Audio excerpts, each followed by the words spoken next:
মায়ের সাথে কথা হলো, চাচা বললেন ওমর কেমন ছিল,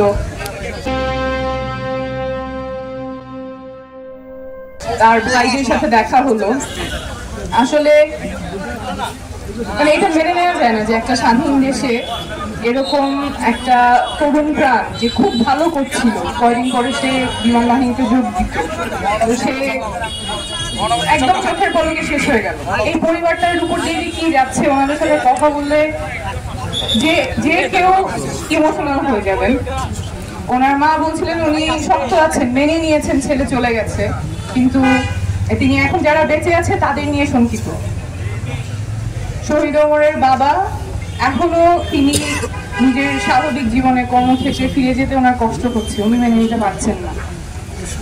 আমরা রাজনীতিতে অনেক কথা বলি, অনেক সময় অনেক কঠিন কঠিন কথা বলি, অনেক উচ্চাভিলাষের কথা বলি, কিন্তু আসলে খুব সাধারণ যে চাওয়াটা সেটা হচ্ছে কোনো স্বাধীন দেশে আসলে এরকম হতে পারে না।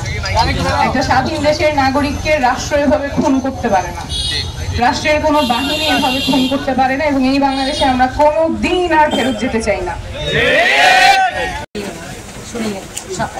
100 না বুঝলেও 10% তো বুঝি, যেহেতু দেখতেছি বাংলাদেশ। আমাদের জন্য দোয়া করবেন, এটা আপনাদের জন্য কথাও বলতে চাইনি আমি। ওরা চাচা হাসানটাকে একটু দেখবো, আমার কেন জানি একটু ভয় ভয় কাজ করছে। আসিফকে দেখলে আমি আমার ছেলে, ওরা অনেকে অনেক কিছু মনে করছেন, আমি কোনো দাবির জন্য কোনো দাবি তার কাছে না, আমার সব দাবি আল্লাহ কাছে। আমি সবসময় মানে শক্তি নিয়ে আলহামদুলিল্লাহ আমাকে জানাই। আসিফকে এক নজর দেখছি, সে আমাকে দেখে চোখের পানি চলে এইটুকু আর কিছু লাগবে। আপনারা ভালো থাকবেন। আমি গরিব জন্ম নির্বিশেষে সবাই যেন শান্তি দেয়। দেশ জুড়ে তোলপা ওয়ালটন পণ্য কিনে হতে পারেন আবারও মিলিয়নিয়ার।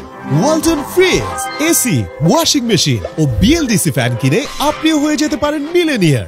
এছাড়াও রয়েছে লক্ষ লক্ষ টাকার ক্যাশ ভাউচার সহ কোটি টাকার নিশ্চিত উপহার।